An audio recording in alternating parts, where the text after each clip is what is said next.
Hello दोस्तों, नमस्कार। एक बार फिर से आप सभी का बहुत बहुत स्वागत है आप सभी के अपने YouTube channel dear Max sir पर। तो दोस्तों, हमेशा की तरह बहुत ही शानदार प्रश्नों के साथ आप सभी की ये क्लास चलने जा रही है। जीके के बहुत ही इम्पोर्टेंट 25 प्रश्नों को आप सभी को एंड तक देखना है, ध्यान से देखना है, हर एक प्रश्न बताने का प्रयास करना है। दोस्तों, आप सभी से रिक्वेस्ट है कि आप सभी लोग क्लास को बीच में स्किप मत करिएगा, जिससे कि आप सभी का एक भी प्रश्न जो है कंफ्यूजन में ना रहे, अगर आप लोग ध्यान से देखेंगे। ठीक है। चलिए चलिए फटाफट आप सभी लोग थोड़ी सी संख्या को इंक्रीज कर दीजिए। जितने भी लोग जुड़े हैं आप सभी लोगों से रिक्वेस्ट है कि क्लास को शेयर कर दें। ठीक है। संख्या बहुत कम है, रिक्वेस्ट है कि चलिए ठीक है, कोई बात नहीं, आप सभी लोग ध्यान से देखिए कि जितने भी लोग जुड़े हैं ध्यान से देखिए, हर एक प्रश्न बहुत ही ज्यादा इंपॉर्टेंट है। फ़ारेनहाइट में जल का जो क्वथनांक होता है वो कितना होता है? जी हाँ, फ़ारेनहाइट में जल का क्वथनांक पूछा जा रहा है। यदि आपसे फ़ारेनहाइट में पूछा जाए तो आप लोग क्या बताएंगे? 212 डिग्री फ़ारेनहाइट। क्या बताएंगे भैया? 212 डिग्री फ़ारेनहाइट। मेरे साथियों, बहुत ही मस्ट, बहुत ही ज़्यादा इंपॉर्टेंट ये प्रश्न है, तो इसे बीच में स्किप ना करिएगा। आगे भी जितने प्रश्न आएंगे वो सारे प्रश्न आप सभी के लिए चुन चुन कर लाए गए हैं। पूरी टीम ने बहुत मेहनत की है जीके के ऐसे प्रश्नों को छाट छाट के लाने में, जो कि आपके लिए बहुत ही ज़्यादा इंपॉर्टेंट है। ठीक है। चुनिंदा प्रश्नों को मैं बताता हूँ। 25 प्रश्न जो आपके ये होते हैं, ये सारे के सारे प्रश्न बहुत ही इंपॉर्टेंट होते हैं। ठीक है। ये मैं ऐसे ही नहीं बोल रहा हूँ, ये पूरी टीम की मेहनत है। ठीक है। तो चलिए, आप सभी को 212 डिग्री फ़ारेनहाइट पे टिक कर लेना है। यदि भैया सेंटीग्रेड में पूछा जाए, जी हाँ भैया, सेंटीग्रेड में जल का क्वथनांक पूछा जाए, अगर फ़ारेनहाइट के जगह सेंटीग्रेड लिखा जाए तो आप लोग बताएंगे 100 डिग्री सेल्सियस। कितना मेरे साथियों? सॉरी, माफ करिएगा, 100 डिग्री सेंटीग्रेड। सेल्सियस नहीं, 100 डिग्री सेंटीग्रेड। ठीक है। और वहीं आपसे अगर पूछा जाए केल्विन में, तो आप कितना बताएंगे? यदि केल्विन में पूछा जाए जल का क्वथनांक कितना होता है, तो केल्विन में आप लोग बताएंगे 373, 373.127 केल्विन। जी हाँ साथियों, बिल्कुल आप सभी को ध्यान में रखना है, हर एक प्रश्न बहुत ही ज्यादा इंपॉर्टेंट है। आपसे यहाँ पर फ़ारेनहाइट में 212 बताना है, केल्विन में पूछा जाए तो आपको 373.127 बताना है। वहीं आपसे यदि सेंटीग्रेड में पूछा जाए तो आप बताएंगे 100 डिग्री सेंटीग्रेड होता है जल का क्वथनांक पानी में। ठीक है। बहुत ही बढ़िया, बहुत ही बढ़िया। यहाँ पर देख रहा हूँ काफी लोगों ने बताया है, बहुत ही शानदार। अगले प्रश्न की तरफ बढ़ते हैं। यहाँ पे जो है दूसरा वाला जो ऑप्शन है, इसको आप सभी लोग बहुत ही ध्यान से टिक करके बढ़ जाइए अगले प्रश्न की तरफ। अगला प्रश्न आप सभी के सामने है, निम्नलिखित में से किस तत्व की परमाणु त्रिज्या सबसे छोटी होती है? जी हाँ, सबसे छोटी परमाणु त्रिज्या की यदि हम बात करें तो यहाँ पर आपको क्या लग रहा है? क्या आपका सही हो जाएगा साथियों? फटाफट बताने का प्रयास कीजिए, जितने भी लोग यहाँ पर जुड़े हैं। ठीक है। फटाफट आप सभी लोग बताने का प्रयास कीजिए, आपका राइट आंसर क्या हो जाएगा? तो तत्वों की परमाणु त्रिज्या का एक रासायनिक तत्व जो है, उसे हम लोग जानते हैं परमाणु नाभिक केंद्र के नाम से। जी हाँ साथियों, आप सभी को पता होना चाहिए। यहाँ पर जो सबसे सबसे छोटी त्रिज्या है परमाणु की, वो क्या है भैया? वो है आपकी सोडियम, क्लोरीन, ब्रोमीन या कैल्शियम। सबसे बड़ी की बात कर लेते हैं, तो सबसे बड़ी भैया आपकी क्या है? सबसे बड़ी आपकी है मेरे साथियों, सबसे बड़ी की यदि हम बात करें तो कैल्शियम सबसे बड़ी है। क्या है? कैल्शियम सबसे बड़ी है। वहीं क्लोरीन की यदि हम बात कर लें तो क्लोरीन जो है सबसे छोटी मानी जाती है। जितने भी साथियों का ऑप्शन नंबर बी है बिल्कुल करेक्ट है। अगला प्रश्न आप सभी के सामने है, ध्यान से देखिए और इसे बताने का प्रयास कीजिए। पादप निकाय के किस भाग को पौधे का एक खाद्य कारखाना कहा जाता है? देखिए, ऐसे प्रश्नों को तो नहीं लगता कि आप लोग गलत करेंगे। ठीक है, ये प्रश्न बहुत ही ज्यादा आसान है आपके लिए, मैंने कई बार बताया भी है। तो आप सभी लोग देखिए और बताने का प्रयास कीजिए, आपका राइट आंसर क्या हो जाएगा। दोस्तों, वैसे तो आप सभी लोग जानते होंगे, जो पत्तियां होती हैं, पत्ते होते हैं, ठीक है, ये जो है खाद्य कारखाने का काम करते हैं। इन्हें खाद्य कारखाना एक प्रकार से कह सकते हैं, क्योंकि यह जो है प्रकाश संश्लेषण की प्रक्रिया द्वारा क्या करते हैं? पानी और कार्बन डाइऑक्साइड की मदद से जो है अपने पूरे पौधे को, जी हाँ, पत्तियों के माध्यम से पौधों को पूरी ऊर्जा प्रदान करते हैं, उनके लिए भोजन बनाते हैं। उनमें क्लोरोफिल नामक एक प्रकार से कह सकते हैं, क्लोरोफिल नामक एक शक्ति होती है उनमें, ठीक है, उन्हीं के माध्यम से वो अपना भोजन बनाते हैं, ठीक है, उन्हीं के कारण से उनका जो रंग होता है पत्तों का वो हरा होता है। तो इतने ज़्यादा डिटेलिंग में ना जाते हुए आप सभी को ऑप्शन नंबर बी को टिक कर लेना है। डिटेलिंग इसलिए नहीं जाना है क्योंकि आप लोग को तो ये पता ही है, मैंने कई बार बताया है, बाकी आप सभी को इतना पता होना चाहिए, पौधे अपना भोजन पत्तियों के माध्यम से बनाते हैं। पत्तियां प्रकाश ग्रहण करती है, प्रकाश और कार्बन डाइऑक्साइड उन दोनों की मदद से भोजन बनाती हैं, जिससे पौधे हरे भरे रहते हैं। ठीक है, चलिए अगला प्रश्न आप सभी के सामने है, ध्यान से देखिएगा, बहुत ही ध्यान से। मस्तिष्क का कौन सा हिस्सा लाल श्रव्य और रक्तचाप जैसी आशैक्षिक क्रियाओं को नियंत्रित करता है? पीयूष ग्रंथि, परमस्तिष्क, या भैया अनुमस्तिष्क, या मज्जा? देखिए, जो मज्जा है, बिल्कुल जी हाँ, मज्जा जितने भी साथियों ने बताया है बिल्कुल करेक्ट है। मस्तिष्क का ये जो मज्जा वाला हिस्सा है, ये लाल स्राव और रक्तचाप जैसी अस्वैच्छिक, जो हम अपनी स्वेच्छा से नहीं करते हैं, ये अस्वैच्छिक क्रियाओं को जो है नियंत्रित करने में हमारे मदद करता है भैया। चलिए अगले प्रश्न की तरफ बढ़ते हैं, बहुत ही ध्यान से देखिएगा। भारत के नियंत्रक और महालेखा परीक्षक जो हैं, एक है संवैधानिक निकाय है संविधानेतर निकाय, संवैधानिक निकाय, या मेरे साथियों कार्यकारिणी निकाय? चलिए बताने का प्रयास कीजिए भैया, आपका राइट आंसर क्या हो जाएगा? जितने भी लोग जुड़े हैं फटाफट बताएं आपका राइट आंसर यहाँ पे क्या हो जाएगा। मेरे जितने भी साथियों ने ऑप्शन नंबर जो है ए का चुनाव किया है, संवैधानिक निकाय, साथियों बिल्कुल करेक्ट है। भारतीय संविधान के अनुच्छेद 148 की यदि हम बात करेंगे तो नियंत्रक और महालेखा परीक्षक के संबंधित बातें बताई गई हैं, जिनमें से भारत के नियंत्रक और महालेखा परीक्षक एक संवैधानिक निकाय से रिलेट करते हैं। बिल्कुल भैया, अपने पहले वाले ऑप्शन को राइट करते हुए अगले प्रश्न की तरफ बढ़ जाइए। अगला प्रश्न आप सभी के सामने है, विधानसभा का सदस्य बनने के लिए जो आवश्यक न्यूनतम आयु होती है, उम्र होती है, वो कितनी होनी चाहिए साथियों?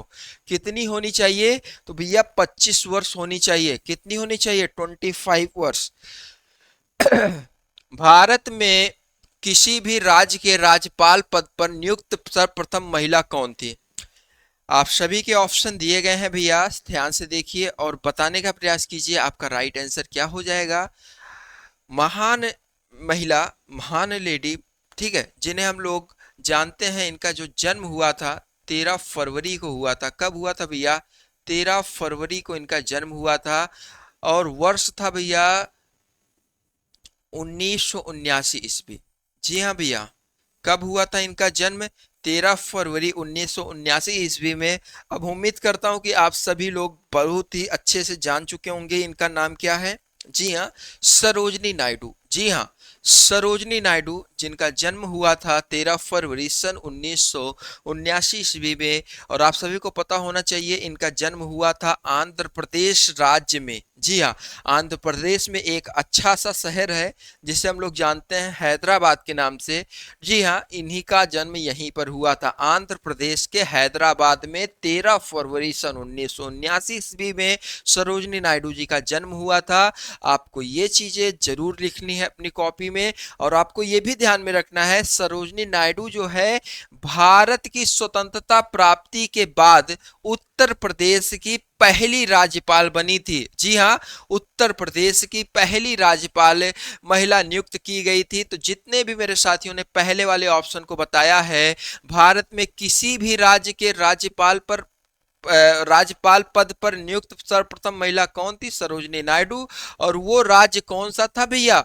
वो राज्य था आप सभी का प्यारा यूपी। चलिए आपका अगला प्रश्न आप सभी के सामने है, हिंदू पौराणिक कथाओं के अनुसार महाकाव्य रामायण में भगवान श्री राम अयोध्या के शासक थे। जी हाँ, ये तो सभी लोग जानते हैं, जो कि राजधानी हुआ करती थी।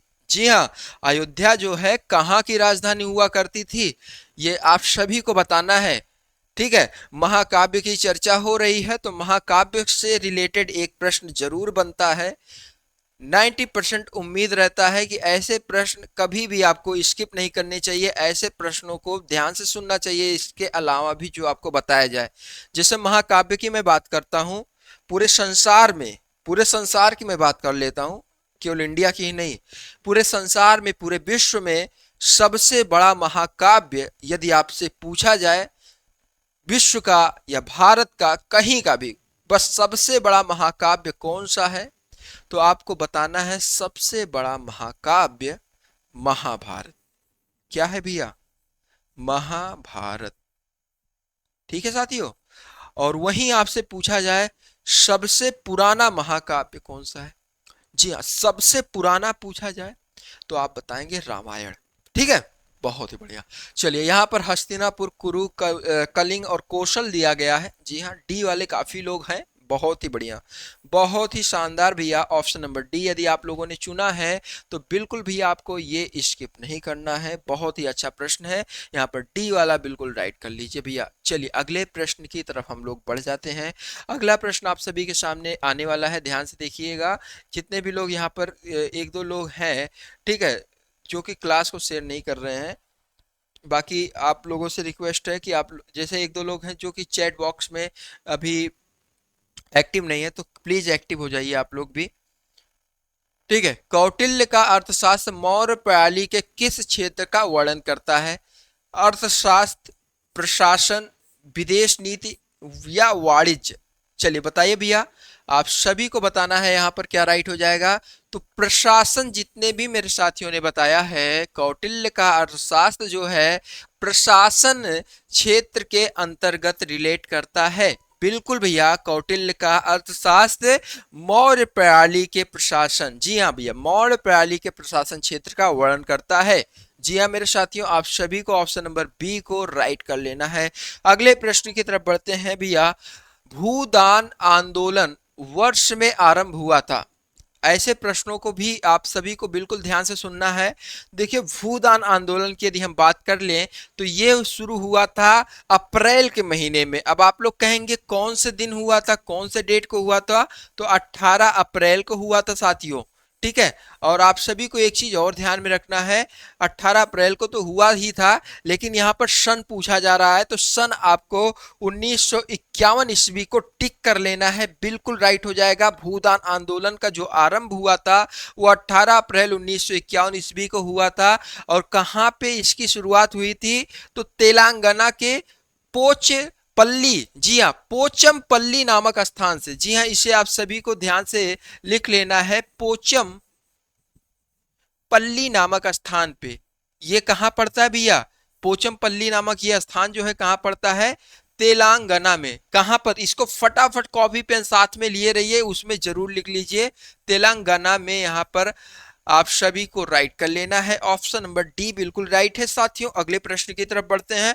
अगला प्रश्न है, जब भारत सरकार अधिनियम 1935 ईस्वी जो है भारत सरकार अधिनियम 1935 अधिनियमित किया गया था, तब भारत का गवर्नर जनरल कौन था भैया? जी हाँ भैया, मेरे साथियों बताने का प्रयास कीजिए, उस समय भारत का गवर्नर जनरल कौन था? तो लॉर्ड विलियम गटन। यहाँ पर जितने भी लोगों ने बताया है बिल्कुल करेक्ट है। वर्ष 1917 ईस्वी में बनी महिला संघ की पहली अध्यक्ष कौन थी? 1917 ईस्वी में बनी भारतीय महिला संघ की पहली अध्यक्ष कौन थी? आप सभी के ऑप्शंस दिए गए हैं, ध्यान से देखिए और बताने का प्रयास कीजिए। यदि दोस्तों आप लोगों ने एनी बेसेंट का चुनाव किया है तो आप अपनी जगह बिल्कुल करेक्ट हैं। आप सभी को ध्यान में रखना है, वर्ष 1917 ईस्वी में भारतीय महिला संघ की पहली अध्यक्ष जो बनी वो है एनी बेसेंट। जी हाँ, एनी बेसेंट की यदि हम बात करें तो 1917 ईस्वी में भारतीय राष्ट्रीय कांग्रेस की पहली महिला अध्यक्ष बनी थी वो। ठीक है, बहुत ही बढ़िया, ऑप्शन नंबर बी को राइट कर लीजिए।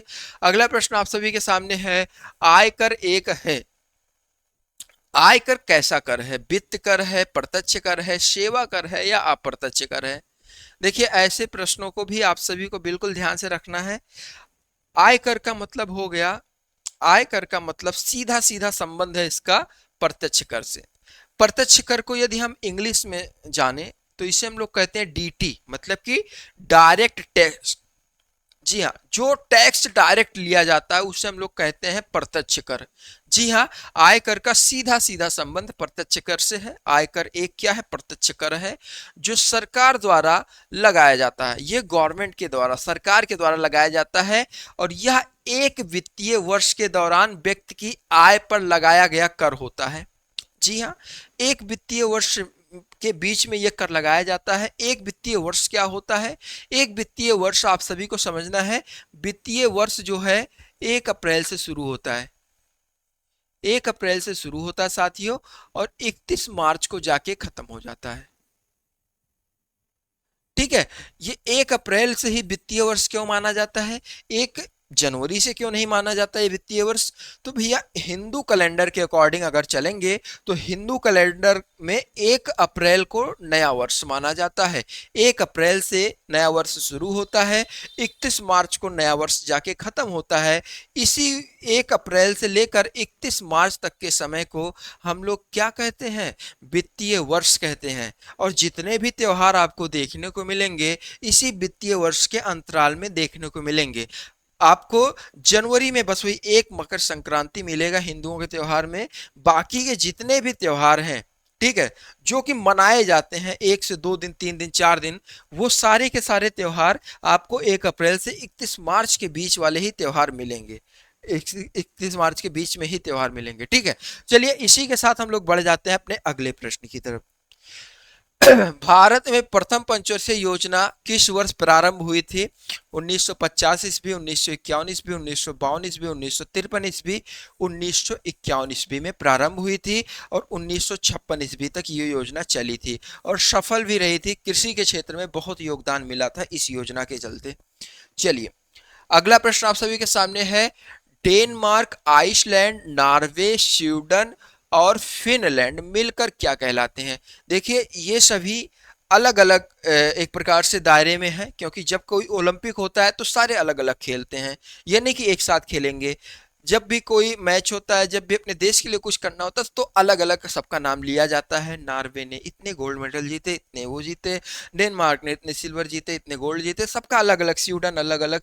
लेकिन भैया इन सभी को मिलाकर कुछ एक नाम दिया गया है जो कि सब उसी के अंतर्गत आते हैं, वो है नीदरलैंड, स्कैंडिनेविया, या आपका सभी का यूरेशिया या ऑस्ट्रेलिया। तो साथियों ऑप्शन नंबर बी को राइट कर लीजिए, जितने भी साथियों का है बिल्कुल करेक्ट हो जाएंगे आप सभी लोग। अगले प्रश्न की तरफ बढ़ते हैं। कौन सा महासागर अधिकतम निम्नगम द्वीपों से बना है? जी हाँ, सबसे निम्नगम द्वीपों से बना है। तो प्रशांत महासागर, अटलांटिक महासागर, या साथियों भारतीय महासागर, आर्कटिक महासागर। साथियों फटाफट बताने का प्रयास कीजिए। तो आप सभी को पता होना चाहिए, आप सभी का जो पहला वाला ऑप्शन है बिल्कुल करेक्ट है साथियों, प्रशांत महासागर। जितने भी मेरे साथियों ने बताया है बिल्कुल करेक्ट है। आप सभी को पता होना चाहिए ऐसे समुद्री टीले जिनके शिखर जो हैं, जी हाँ, ऐसे समुद्री टीले जिनके शिखर चपटे होते हैं। क्या होते हैं? चपटे होते हैं। उन्हें हम लोग कहते हैं निमग्न द्वीप। ये निमग्न द्वीप जो है, निमग्न द्वीप जो है, शिखर जो चपटे होते हैं, शिखर जो चपटे होते हैं उन्हीं को हम कहते हैं, चपटे शिखरों को हम लोग क्या कहते हैं? निम्न द्वीप कहते हैं। साथियों ये चीज बिल्कुल ध्यान में रखिएगा। यह समुद्री सतह से नीचे अवस्थित होता है, जो समुद्र की सतह होती है उससे नीचे अवस्थित होता है। अर्थात आपको मैं कहना चाहता हूं डूबे हुए रहते हैं। ये चीज क्या होते हैं? डूबे हुए रहते हैं। इनकी रचना जो है कर्मिक अवतलन के द्वारा होती है। इनकी रचना किसके द्वारा होती है? कर्मिक अवतलन के द्वारा होती है। सबसे अधिक निमग्न द्वीप जो है, सबसे अधिक जो है निमग्न द्वीप कहां पर पाए जाते हैं? प्रशांत महासागर में पाए जाते हैं।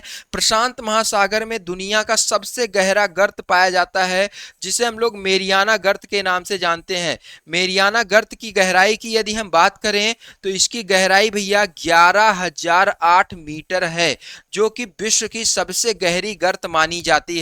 ये आपको प्रशांत महासागर में मिलेगी। ठीक है, चलिए अगले प्रश्न की तरफ बढ़ जाइए। अगला प्रश्न आप सभी के सामने है, वायुमंडल में ऑक्सीजन की मात्रा कितनी होती है? हमारा ये मान लीजिए पृथ्वी है और ये पूरा का पूरा वायुमंडल से घिरा है, और ये जो वायुमंडल है आप सभी को मैं बताना चाहूंगा, इस पूरे के पूरे वायुमंडल में 99% जो है ऑक्सीजन पाया जाता है, सॉरी 99% जो है नाइट्रोजन और ऑक्सीजन पाया जाता है। मतलब इन्हीं दो चीजों से मिलकर जो है बना होता है, ऑक्सीजन प्लस नाइट्रोजन, इन्हीं दो चीजों से मिलकर हमारा पूरा वायुमंडल घिरा है। 99% जो है आपका ऑक्सीजन और नाइट्रोजन मिलकर पाया जाता है पूरे वायुमंडल में। बाकी का जो 1% बच गया, इसी 1% में carbon dioxide, helium, nitrous oxide, बहुत सारी जितनी भी गैसें हैं इसी 1% में आती हैं, जो कि पॉइंट पॉइंट में रहती हैं। लेकिन 99% अकेले ऑक्सीजन और नाइट्रोजन है, जिसमें ऑक्सीजन की हिस्सेदारी कितनी है भैया? ऑक्सीजन की हिस्सेदारी लगभग 21% है और नाइट्रोजन की हिस्सेदारी लगभग 78% है साथियों। तो ये चीज बिल्कुल ध्यान में रखिएगा। इसी के साथ यहाँ पर ऑप्शन नंबर बी को राइट कर लीजिए। अगले प्रश्न की तरफ हम लोग बढ़ जाते हैं। अगला प्रश्न आप सभी के सामने क्या है, ध्यान से देखिए। निम्नलिखित में से कौन सी नदी यमुना नदी की सहायक नदी नहीं है? केन नदी, बेतवा नदी, चंबल या कल्याणी? चलिए भैया फटाफट बताइए। तो यहां पर यदि आप लोगों ने ऑप्शन नंबर डी का चुनाव किया है, कल्याणी, भैया बिल्कुल करेक्ट हो जाएंगे, बिल्कुल करेक्ट हो जाएंगे। यमुना गंगा की सबसे बड़ी सहायक नदी है। यमुना नदी यमुनोत्री से निकलने के बाद प्रयागराज में, जी हाँ, प्रयागराज में गंगा नदी में जाकर मिल जाती है। और आपको ध्यान में रखना है, यमुना की प्रमुख नदियों में चंबल तो एक है ही, उसके साथ केन भी है, उसके साथ बेतवा भी है। ये सारी जो है आप सभी को बिल्कुल ध्यान में रखना है, ये उसकी प्रमुख नदियों में शामिल है। लेकिन वहीं बात करें भैया कल्याणी की, तो ये शामिल नहीं है साथियों। चलिए अगले प्रश्न की तरफ बढ़ते हैं। अगला प्रश्न है, निम्न राज्यों में से किस राज्य का भारत में जूट का उत्पादन प्रतिशत सबसे ज्यादा है? केरल में, गुजरात में, बिहार में या पश्चिम बंगाल में? तो यहाँ पर जितने भी मेरे साथियों ने पश्चिम बंगाल का चुनाव किया है बिल्कुल करेक्ट है। पश्चिम बंगाल राज्य की यदि हम बात करें तो भारत में जूट का उत्पादन सबसे ज्यादा पश्चिम बंगाल में ही होता है।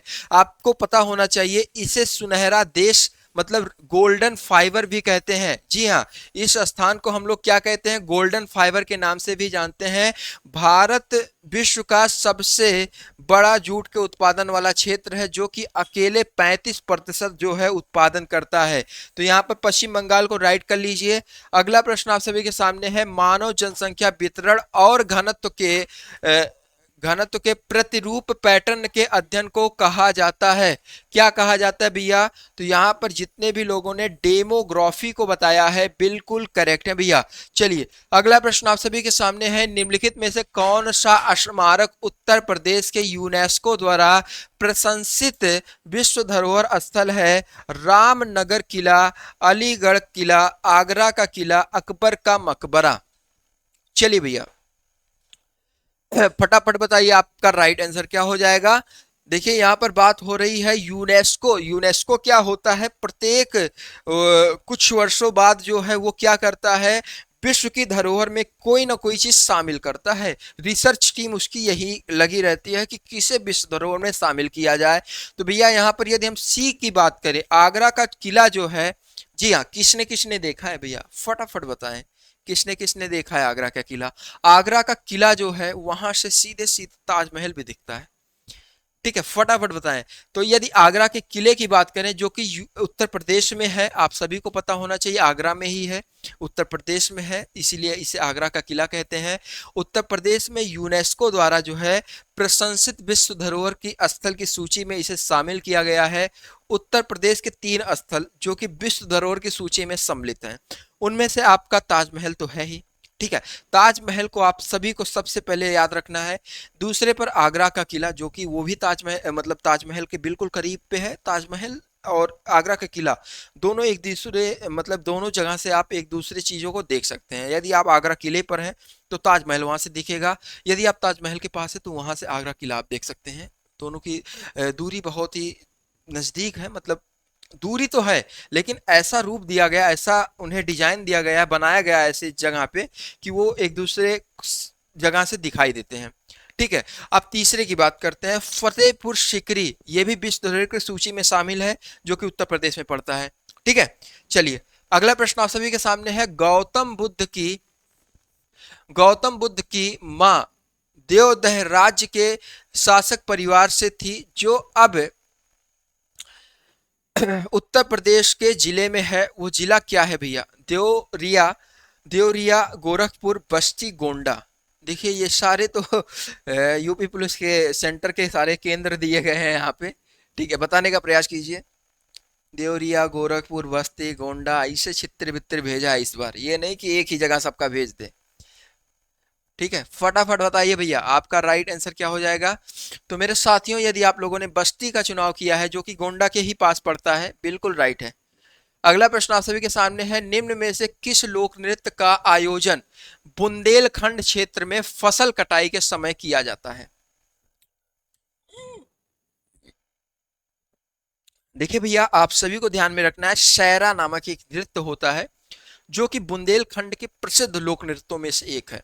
जब फसल की कटाई होती है, लोगों के अंदर खुशियों के हर उल्लास होते हैं, और उन्हीं खुशियों में वो लोग क्या कहते हैं, नृत्य करते हैं। उस नृत्य को हम लोग जानते हैं किस नाम से? शैरा के नाम से। और ये ऐसी वैसी चीजों की खेती नहीं, नॉर्मल चीजों की खेती नहीं, सीधे कॉफी की खेती। अब कॉफी सोचिए कितना महंगा है। कॉफी कितना महंगा है भैया, आप लोग जानते ही हैं भैया। कॉफी कितना महंगा है, खरीदे हैं, पिए हैं, ऐसा तो है नहीं कि लोग वंचित हैं इन सब बातों से। तो सैरा बताने वाले बिल्कुल करेक्ट है भैया।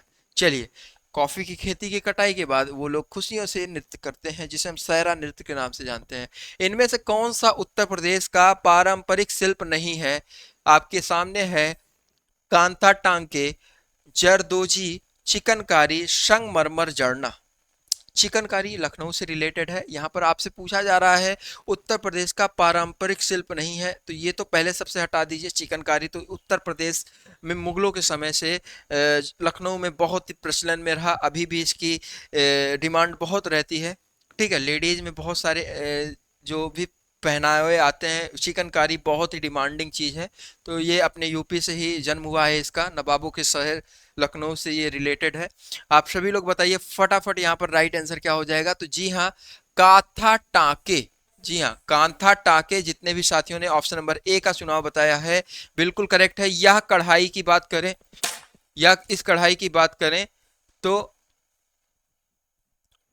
इस कढ़ाई की बात करें तो बंगाल की प्राचीन कलाओं में से एक है। ठीक है, बंगाल की जी हाँ, बहुत ही बढ़िया। यहाँ पर देख रहा हूँ काफी लोगों ने कहा है कि ठीक है, अरे ठीक है यार, ठीक ठीक। चलिए, जी हाँ, इसको ध्यान में रखिएगा, ये बंगाल से रिलेटेड है, बंगाल में ये प्रचलित है, ना कि यूपी में। पेट्रोलियम निर्यातक देशों का संगठन ओपीईसी का गठन जो है में किया गया था, बगदाद सम्मेलन, स्कॉट होम सम्मेलन, ओईसीडी या यूएनओ। तो भैया आप सभी को बताना है यहाँ पर राइट आंसर क्या हो जाएगा। तो आप सभी को ध्यान से सुनना है भैया, पेट्रोलियम निर्यातक देशों का संगठन एक अस्थाई अंतर सरकारी संगठन है, जो कि आप सभी को बिल्कुल ध्यान में रखना है। बगदाद सम्मेलन यहाँ पर बिल्कुल राइट कर लिया जाएगा, यहाँ पे यहीं से किया गया था, यहीं से इसका गठन किया गया था। तो जितने भी साथियों ने ऑप्शन नंबर ए का चुनाव किया है, बिल्कुल भैया अपनी जगह आप करेक्ट हो जाएंगे। इसी के साथ जो है आज की ये क्लास होती है यहीं पर समाप्त। आप सभी को आज की ये क्लास कैसी लगी कमेंट करके बताना ना भूलेगा। जय हिंद दोस्तों, जय हिंद, जय Bharat, take care, good bye दोस्तों।